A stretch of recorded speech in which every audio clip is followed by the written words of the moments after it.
And joining us now with more on the Gaza war and the hostages deal is member of Knesset for the Likud party and Deputy Speaker of the Knesset, Xanoch Mילביצקי. Thank you for joining us. Thank you for having me. So we are 118 days into this war. The IDF has made major strides in the north, central strip, and also in the south. But Hamas is still standing, its leaders still alive. So what's next? What is the next stage? To continue fighting. Basically, the war has two stages. The first one is to deal with what's above ground. And we're towards the end of dealing with everything that can be dealt with everything located above ground. Now, the underground tunnels is a completely different story. It's going to be a completely different war plan, and it's going to take time. It's going to take months. It's going to take years to complete everything we need to do there. And we are doing so the best way we know how, by causing damages and having the enemy pay very, very heavy prices, and at the same time trying to keep our soldiers safe as much as possible. And how would any potential hostages deal play into this? 136 hostages still being held by Hamas for over 118 days. It seems that, a deal is imminent or at least in the works. But how would such a deal with a pause in fighting impact this mission of destroying the tunnels, for example? Well, it's going to be a ceasefire. It's not going to be the end of the war, and that's the major difference. And that's, I think, the main argument that is still remaining concerning this deal, because we will not agree to anything that means stopping the war completely and withdrawing our soldiers. That will not happen. It won't have a majority in the Israeli government, and it doesn't have a majority in the Israeli public.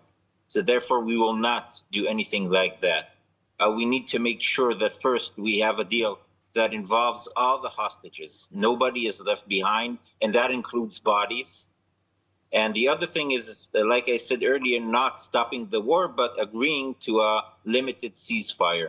These are the two main conditions.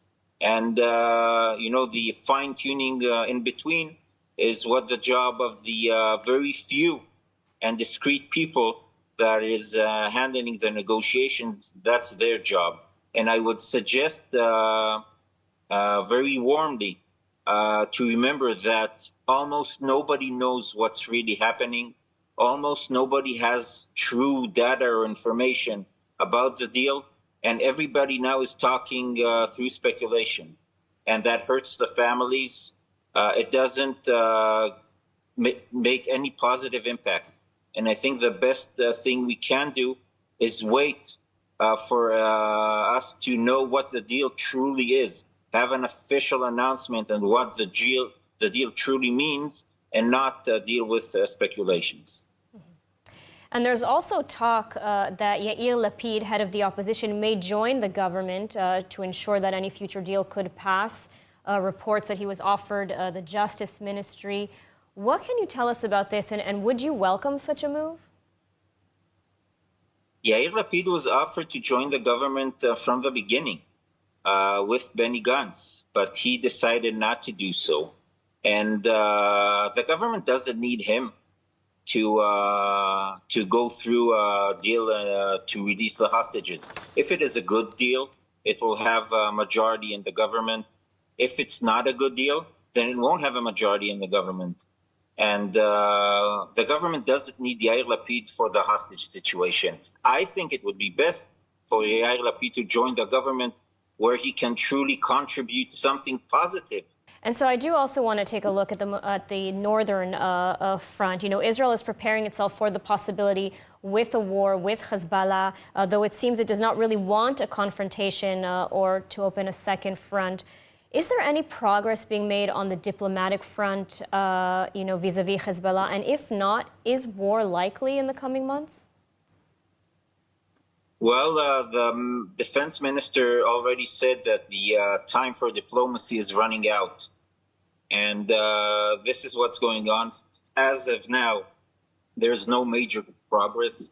we need to make sure that there's a change, a major change in the security situation in the north, withdrawal of Hezbollah forces at least 10 kilometers north. If that doesn't happen through diplomacy, we will need to make it happen through military interference. It's imminent. We cannot agree to anything less. We will not agree to anything less. And I think that we're approaching a stage that we will have to take measures. Hopefully, something will happen. Hopefully, maybe the Americans and the Saudis can achieve some diplomatic arrangement. But as of now, it doesn't look like we're going that way.